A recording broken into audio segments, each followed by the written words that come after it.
Dear students, पिछले class में quantization of charge के बारे में आपको हम बताए थे कि जिसमें कुछ क्वेश्चंस भी कराया गया था। उसी का नेक्स्ट क्वेश्चन देखिएगा। What is the charge acquired by a body when 1 million electrons are transferred to it. अगर एक बॉडी है जिससे 1 मिलियन इलेक्ट्रॉन्स ट्रांसफर हो रहा है, 10⁶ इलेक्ट्रॉन ट्रांसफर हो रहा है, तो उस बॉडी का चार्ज क्या होगा? मतलब पॉजिटिव चार्ज एक्वायर्ड करेगा जब इलेक्ट्रॉन ट्रांसफर होगा। तो यहाँ n का वैल्यू दिया हुआ है 10⁶, E का वैल्यू है आपका 1.6 इंटू 10⁻⁻19 कूलम। तो Q का वैल्यू क्या होगा? Q equal to NE। इसको सॉल्व कर लेंगे तो 10⁶ इंटू 1.6 इंटू 10⁻⁻19 कूलम, मतलब 1.6 इंटू 10⁻⁻13 कूलम चार्ज एक्वायर्ड करेगा ये। ठीक है, सेकेंड क्वेश्चन देखिएगा आप।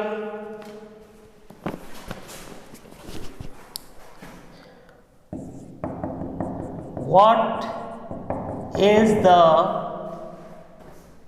total charge on 75 kg of electrons?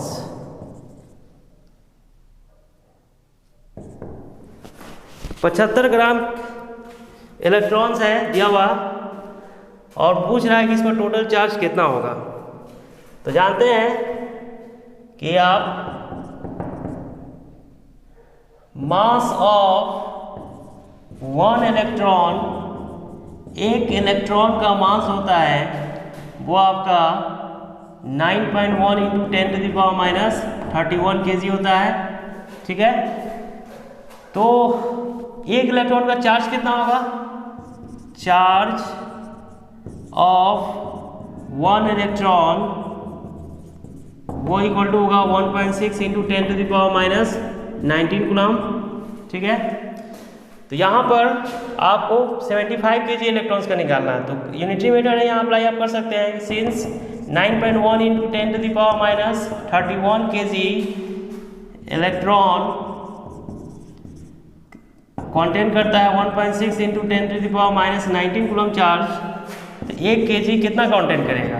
1 kg minus 1.6 into 10⁻⁻19 coulomb by 9.1 into 10⁻⁻31।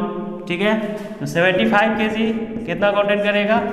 75 जो होगा 1.6 इंटू 10⁻⁻19 बाई 9.1 इंटू 10⁻⁻31 इंटू 75। मतलब इसको हम सॉल्व कर देंगे तो ये मेरा चार्ज निकल जाएगा। मतलब जो भी वैल्यू आएगा, मान लेते हैं x आ रहा है तो x कूलम हो जाएगा आंसर आपका। ठीक है,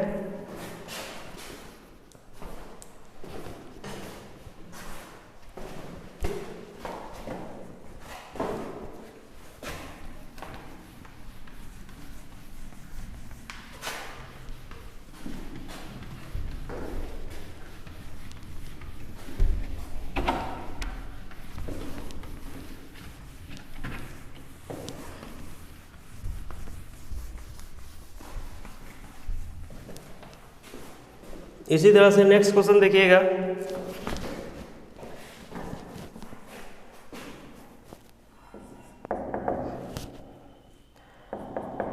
हाउ मेनी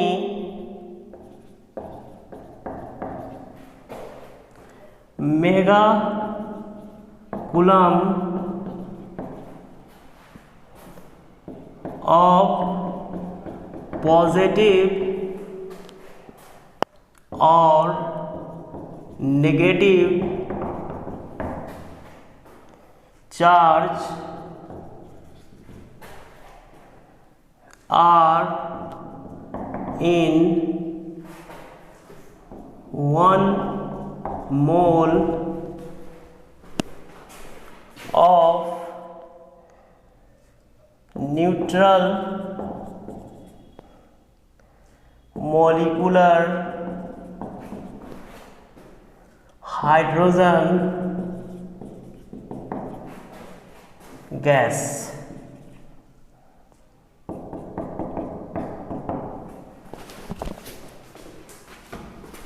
बोला कि how many mega coulombs of positive और negative charge are in 1 mole of neutral molecular hydrogen gas. 1 mole की बात किया जा रहा है तो H2O ये मोलिकुलर फॉर्म में है। सबसे पहले हमको निकालना पड़ेगा मोलिकुल्स कितना है 1 मोल में। तो आप जानते हैं सिंस 1 मोल H2 contains 6.023 10⁻23 मोलिक्यूल, ठीक है। मतलब n का संख्या निकल गया आपका 6.023, नहीं n का संख्या अभी नहीं निकलेगा, पहले अभी निकालना पड़ेगा। हाइड्रोजन की बात करते हैं H2। H2 में टोटल नंबर ऑफ इलेक्ट्रॉन जो होगा वो आपका 1:2 इलेक्ट्रॉन्स होगा और 2 प्रोटॉन होगा आपका, ठीक है। यहाँ पर टोटल नंबर्स की बात करें तो टोटल नंबर्स कितना हो जाएगा, एक मोलिकुल्स में जो है 2 इलेक्ट्रॉन 2 प्रोटॉन है, तो इतना मोलिकुल्स में कितना होगा, तो n का संख्या दे देगा 6.023 10⁻23 इंटू 2 कर लेंगे, ये वैल्यू आ जाएगा आपका 64012 इंटू 10⁻23। तो इतना इलेक्ट्रॉन होगा और इतना प्रोटॉन होगा, ठीक है ना। तो इसमें आपको how many mega Coulomb's positive charge और नेगेटिव चार्ज निकालना है। तो आपका Q इक्वल टू कितना हो जाएगा, Ne प्लस माइनस Ne होगा, ठीक है ना। ये वैल्यू हो जाएगा आपका 12.046 इंटू 10⁻23 इंटू 1.6 इंटू 10⁻19 कूलम। अब मेगा कूलम में निकालना है तो इसको आप 10⁻6 से डिवाइड कर देंगे, ठीक है ना। ये वैल्यू आ जाएगा प्लस माइनस 12.046 इंटू 1.6 और इस दोनों को आप प्लस कर लीजिएगा, तो ये वैल्यू आ जाएगा आपका 4 और 6 ऊपर जाएगा, तो ये हो जाएगा आपका -2 मेगा कूलम, ठीक है।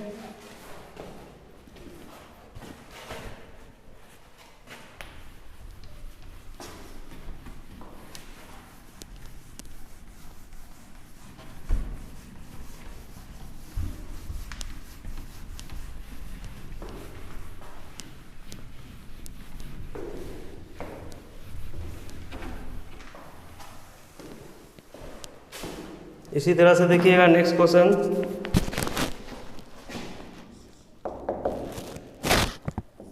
कैलकुलेट द टोटल पॉजिटिव और negative charge on a 3.11 gram copper penny, copper का सिक्का है, given Avogadro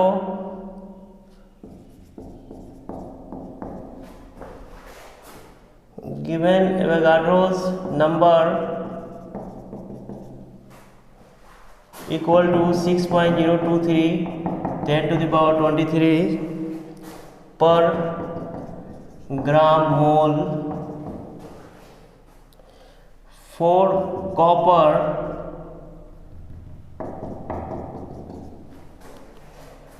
atomic charge equal to 29, atomic mass equal to 63.5, ठीक है। ये दिया हुआ है क्वेश्चन में।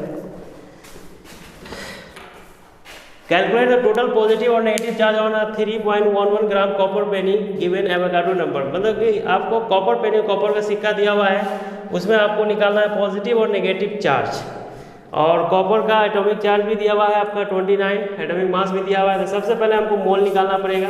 मोल निकालने के बाद ही कॉपर का एटॉमिक नंबर पता चलेगा कितना एटम है, उसके हिसाब से ही आप चार्ज निकाल सकते हैं। एक एटम में आपका चार्ज 29 है, तो जितना एटम होगा उसमें निकाल लेंगे हम, ठीक है। यहाँ आपका given weight of copper, copper का गिवन वेट कितना है, ये है 3.11 ग्राम। इसका एटॉमिक वेट जो है आपका, एटॉमिक मास ये है आपका 63.5 ग्राम।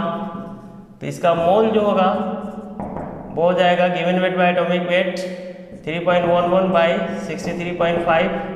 इसको सॉल्व कर लीजिएगा आप, ठीक है। मतलब ये वैल्यू आपका आ जाएगा 311 बाई 6350, ठीक है। तो आप जानते हैं कि 1 मोल ऑफ कॉपर जो है कॉन्टेन 6.023 10⁻23 एटम्स। तो कितना आपका है मोल 311 बाई 6350, इतना में आपका होगा 311 बाई 6350 6.023 इंटू 10⁻23 एटम्स। अब यहाँ से आपका एटम्स का संख्या पता चल गया। मतलब मान लेते हैं कि ये x है, सॉल्व कर लीजिएगा आप, x एटम्स निकल गया। अब इन 1 एटम, एक एटम में जो है आपका चार्ज कितना है, ये चार्ज है आपका 29 दिया है, पॉजिटिव नेगेटिव दोनों चार्ज होगा आपका, ठीक है ना। तो जितना एटम है x एटम में कितना होगा, x एटम में हो जाएगा प्लस माइनस 29x कूलम, मतलब ये आपका चार्ज निकल गया 29x, ठीक है। ये आपका टोटल चार्ज। इस तरह से आपका क्वेश्चंस पूछा जाएगा क्वांटाइजेशन ऑफ चार्ज से। क्वेश्चंस और भी बहुत सारे टाइप्स के हैं, इसके लिए आप NCERT और SC वर्मा के बुक्स को फॉलो कीजिए। अगर वो 2 बुक्स आप बना लेते हैं तो सिंगेज बनाइए, बहुत अच्छी बुक है वो न्यूमेरिकल्स के लिए, ठीक है। और ऐसे हम क्वेश्चंस आपको कराते ही रहेंगे, जितना भी क्वेश्चंस क्लास में कराया जाता है उसको आप सही से कीजिएगा तो आपका बोर्ड एग्जाम्स में कहीं भी प्रॉब्लम नहीं होगा। बोर्ड एग्जाम में आप 10 साल का क्वेश्चन उठा के बनाइए, कहीं दिक्कत आपको नहीं होगा। मतलब हर टॉपिक वाइज हम न्यूमेरिकल्स आपको बताएंगे कि न्यूमेरिकल्स कैसे पूछा जाता है और बनाया कैसे जाएगा। आप इस तरह से बनाइएगा, कहीं भी दिक्कत आपको नहीं होगा, आराम से आप न्यूमेरिकल्स को डील कर लीजिएगा। न्यूमेरिकल्स बनाने के लिए सिर्फ प्रैक्टिस चाहिए, प्रैक्टिस पढ़ेगी न्यूमेरिकल बनता है। थ्योरी को एक बार पढ़ना है, बार बार पढ़ने की ज़रूरत नहीं है, क्योंकि फिजिक्स का थ्योरी टफ नहीं होता है, बहुत ईजी होता है। एक बार पढ़िएगा न्यूमेरिकल्स आपसे बनने लगेगा। और फिजिक्स से डरना नहीं है, क्योंकि फिजिक्स सबसे आसान पेपर है। लोग बोलते हैं कि बहुत टफ है, वैसा कुछ नहीं है। आप फिजिक्स को आप सही से पढ़िए, मेरे क्लास को फॉलो कीजिए, क्लास रेगुलर वे में फॉलो कीजिएगा तो आपको कोई भी क्लास करने की ज़रूरत नहीं पड़ेगा और इसी से सारा काम आपको निकल जाएगा, ठीक है। अब बात करते हैं सेकेंड प्रॉपर्टीज़ बता रहे थे। सेकेंड प्रॉपर्टीज आपका है प्रॉपर्टी ऑफ चार्ज बता रहे थे आपको, इसमें फर्स्ट प्रॉपर्टीज बताए थे। अब सेकेंड प्रॉपर्टीज देखिएगा, conservation of charge.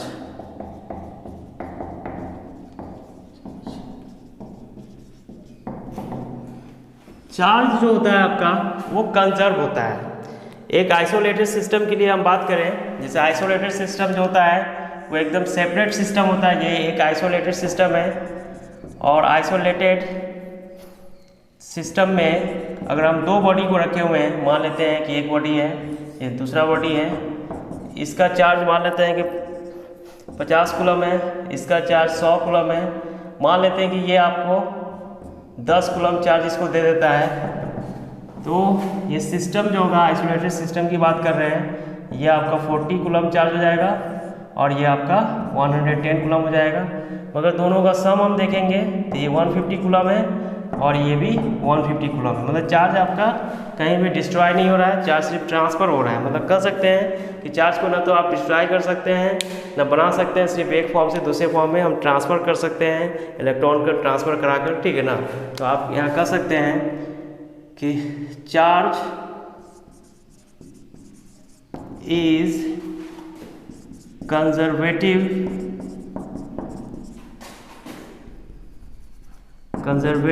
In nature. Charge होता है कंजर्वेटिव नेचर का होता है, ठीक है ना। मतलब charge is neither be created nor be destroy, it can be transfer one body to other body, ठीक है। या इस तरह से भी बोल सकते हैं, for an isolated system charge is always constant. एक आइसोलेटेड सिस्टम के लिए चार्ज होता है हमेशा कांस्टेंट होता है, चार्ज जो है बदलता नहीं है आपका, ठीक है। इसी तरह से आपका सेकेंड प्रॉपर्टीज हो गया। थर्ड प्रॉपर्टीज है, charge is a scalar quantity. Charge में कोई डायरेक्शन नहीं होता है, इसलिए इसको हम स्केलर क्वांटिटी कहते हैं। ये भी इसका एक प्रॉपर्टीज है। इसी तरह से फोर्थ प्रॉपर्टीज है, एडिटिविटी ऑफ चार्ज। मतलब चार्ज को आप अलजेब्रिकली प्लस माइनस कर सकते हैं, ठीक है ना। एडिटिविटी में होता है अलजेब्रिक सम, इसको कर सकते हैं। मतलब charge can be added by simple algebraic methods. Simple algebraic method से चार्ज को आप प्लस माइनस कर सकते हैं, ठीक है। इस तरह से चार्ज का चार्ज प्रॉपर्टीज है। एग्जाम में पूछा जाएगा कि व्हाट इज चार्ज। क्वेश्चन रहेगा आपका, what is charge, give its property, और इसके प्रॉपर्टीज बताएं, ठीक है ना। चार्ज क्या होता है और इसका प्रॉपर्टीज बताएं, ठीक है ना। तो आप आराम से बता सकते हैं, ठीक है ना। इसी तरह से आपका है इंडक्शन ऑफ चार्ज। मतलब चार्ज कैसे बनाया जाता है। जैसे कोई भी बॉडी है तो किसी भी बॉडी पर चार्ज नहीं होता है, ये आप जानते हैं। अगर किसी भी बॉडी पर चार्ज होगा तो वहाँ पर इलेक्ट्रिक फील्ड ऑटोमेटिक जनरेट हो जाता है, और उसके वजह से आप करंट का भी जनरेशन करते हैं। करंट का जनरेशन चार्ज जनरेट होने के बाद ही होता है। जब इलेक्ट्रॉन एक बॉडी से दूसरे बॉडी में ट्रांसफ़र होता है तो आपका करंट का फॉर्मेशन होता है, ठीक है ना। मतलब एक सिस्टम से दूसरे बॉडी सिस्टम में जब ट्रांसफ़र होता है तो चार्ज न्यूट्रल बॉडी से चार्ज का फॉर्मेशन करना है। उस प्रोसेस को, जिस प्रोसेस के ज़रिए न्यूट्रल बॉडी से आप चार्ज का फॉर्मेशन करते हैं, जिस मेथड्स का यूज़ करते हैं, that is called induction of charge. ये भी क्वेश्चन बिहार बोर्ड वगैरह में कई बार पूछा गया है, ठीक है ना। इंडक्शन ऑफ चार्ज,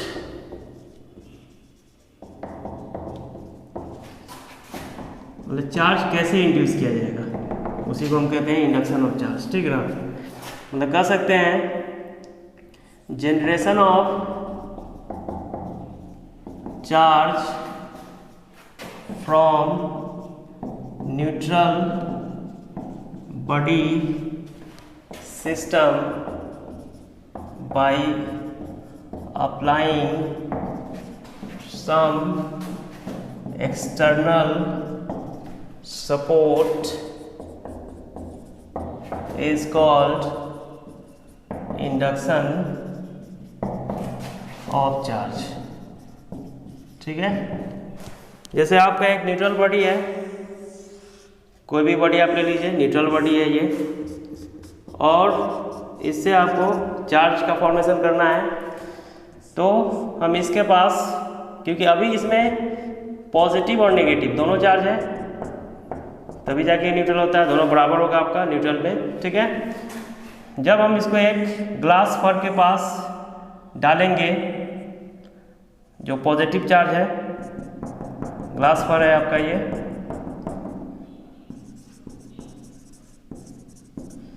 जब इसके पास लाया जाएगा न्यूट्रल बॉडी के पास, तो आप जानते हैं कि अपोजिट नेचर में अट्रैक्शन होता है, तो नेगेटिव चार्ज को ये अपनी ओर खींच लेगा। मतलब इसके बीच में फोर्स ऑफ अट्रैक्शन जनरेट होगा, और पॉजिटिव चार्ज को ये दूर की तरफ फेंकेगा, इसमें रिपल्सन पैदा होगा, सेम चार्ज है इसलिए यहाँ पर जनरेट होगा फोर्स ऑफ रिपल्सन। ठीक है, फिर इसको हम, क्योंकि अभी बॉडी को चार्ज बनाना है, तो सिंपल सी बात है कि कोई एक चार्ज को यहाँ से रिमूव करना होगा तभी जाके ये चार्ज बनेगा, या तो नेगेटिव को या तो पॉजिटिव को। नेगेटिव को आप नहीं कर सकते हैं क्योंकि आप ग्लास पॉइंट लिए हैं, एबोनाइट रॉड लेते हैं तो ये नेगेटिव होता तो फिर वो अलग केस आ जाता। यहाँ पर हम क्या करेंगे, इसको हम अर्थिंग करेंगे। जैसे इसको अर्थिंग करेंगे, अर्थिंग करने के बाद जो फ्री चार्ज होगा आपका, जैसे ये आपका नेगेटिव चार्ज है, इसमें तो अट्रैक्शन है, अगर पॉजिटिव चार्ज में रिपल्सन है, जैसे वीक फोर्स होगा, रिपल्सन होगा तो ये लूजली पैक्ड होगा। जैसे इसको अर्थिंग किया जाएगा, अर्थिंग करने के बाद जो फ्री इलेक्ट्रॉन्स होता है, फ्री चार्ज होता है, वो मूव कर जाएगा, मतलब ये अर्थ में चला जाएगा। और उसके बाद इसमें जो अट्रैक्शन था ये यहाँ पर ये रहेगा, ठीक है। इस तरह से ये बॉडी जो होगा आपका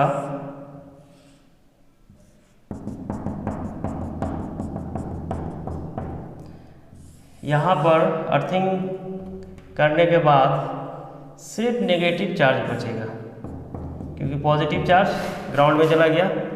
इस तरह से जब ग्लास रॉड को यहाँ से हटाइएगा तो ये बॉडी बन जाएगा आपका नेगेटिव चार्ज। ये नेगेटिव चार्ज जो है चारों तरफ फैल जाएगा और ये नेगेटिव इस पर डोमिनेट हो जाएगा। इस तरह से आपका नेगेटिव चार्ज का फॉर्मेशन होता है, मतलब चार्ज का इंडक्शन हम कर रहे हैं न्यूट्रल बॉडी से, ठीक है। अगर आपको पॉजिटिव चार्ज बनाना होता है तो यहाँ पर हम नेगेटिव रॉड लेते हैं, एबोनाइट रॉड लेते हैं, और इसी तरह से हम प्रोसेस करते हैं तो आपका वो नेगेटिव बना है तो वो पॉजिटिव बन जाएगा, ठीक है।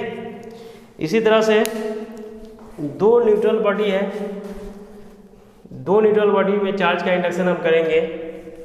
तो चार्ज का इंडक्शन जब करेंगे तो दोनों बॉडी जो है आपका चार्ज बन जाएगा, क्योंकि इंडक्शंस में चार्ज का ही जनरेशन होता है जनरली। तो दो न्यूट्रल बॉडी को हम एक साथ ले रहे हैं। एग्जाम में जब इंडक्शन ऑफ चार्ज पूछेगा तो दोनों फिगर आप बनाइएगा। 2 नंबर का क्वेश्चन ये पूछा जाता है जनरली, आप देखिएगा 10 साल के अंदर में कई बार पूछा गया है। 2 नंबर के क्वेश्चन में इसको डाला जाता है, इंडक्शन ऑफ चार्ज, मतलब what is the induction of charge, describe it by diagram by figure. तो आप इस तरह से फिगर बनाइएगा, बहुत इजी फिगर है, कोई टफ नहीं है, इसे बनाने में कोई प्रॉब्लम नहीं हो सकता है, ठीक है। अब जैसे 2 न्यूट्रल बॉडी है उससे आप इंडक्शन कर रहे हैं, ये आपका 2 न्यूट्रल बॉडी है,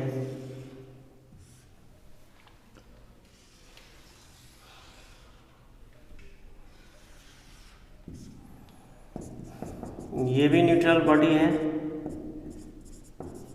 और ये भी न्यूट्रल बॉडी है। अब यहाँ पर चार्ज का जनरेशन करना है तो सबसे पहले हम इन दोनों को रब करेंगे। जब रब करेंगे तो ये आपका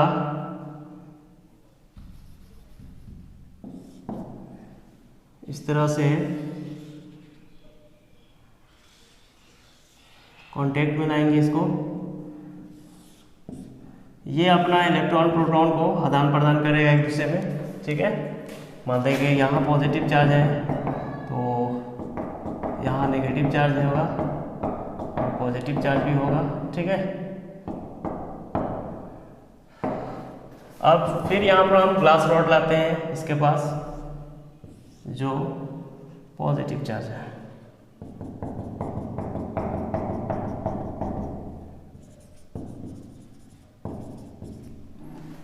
जैसे हम ग्लास रॉड को इसके पास लाएंगे फिर वही प्रोसेस होगा, नेगेटिव चार्ज को ये अपनी ओर खींचेगा और पॉजिटिव चार्ज में रिपल्सन पैदा करेगा। ये नेगेटिव चार्ज को अपनी ओर खींच लेगा और यहाँ पॉजिटिव चार्ज में रिपल्सन होगा, मतलब कि इसका भी नेगेटिव चार्ज यहाँ आ गया और इसका भी पॉजिटिव चार्ज यहाँ आ गया, मतलब इसके बीच में फोर्स ऑफ अट्रैक्शन होगा, फोर्स ऑफ अट्रैक्शन, और इसके बीच में फोर्स ऑफ रिपल्सन होगा, ठीक है। अब जब इस दोनों बॉडी को कांटेक्ट से हटाएंगे तो ये बॉडी जो होगा आपका ये नेगेटिव चार्ज लेके साइड होगा और ये आपका पॉजिटिव चार्ज लेके साइड होगा, इस तरह से, ठीक है। ग्लास रॉड अभी भी हम यहाँ लिए हुए हैं, ग्लास रॉड हटा देंगे तो फिर ये प्रोसेस नहीं हो पाएगा, ठीक है।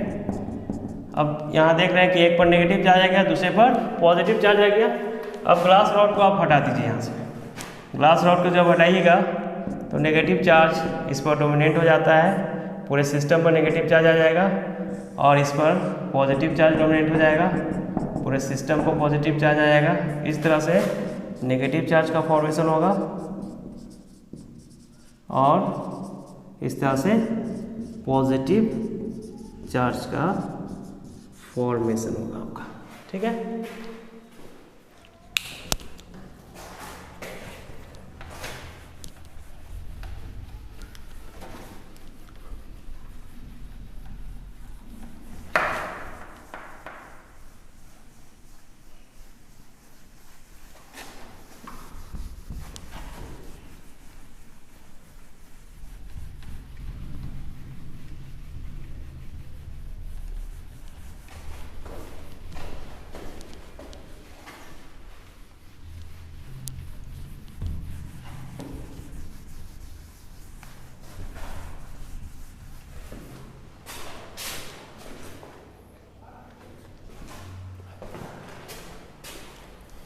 तो अब आइए डिफरेंस बिटवीन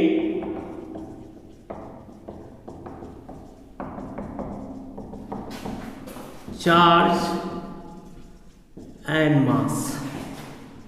चार्ज और मास में डिफरेंस आपको बताना है कि दोनों में क्या डिफरेंस होता है, ठीक है।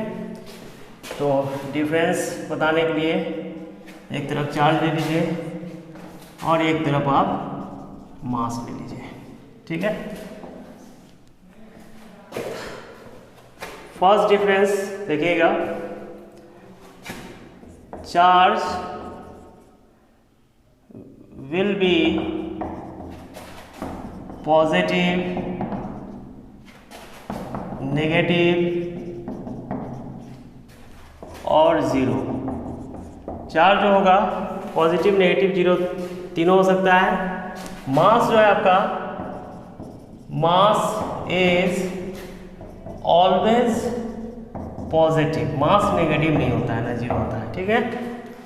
इसी तरह से second, quantization of charge is possible. Charge का क्वांटाइजेशन हो सकता है, चार्ज टूट सकता है, मगर मास का क्वांटाइजेशन पॉसिबल भी है, नहीं भी पॉसिबल है, ठीक है ना। ये फुलफिल नहीं करता है कंडीशन को, ठीक है। Quantization of mass yet to be established,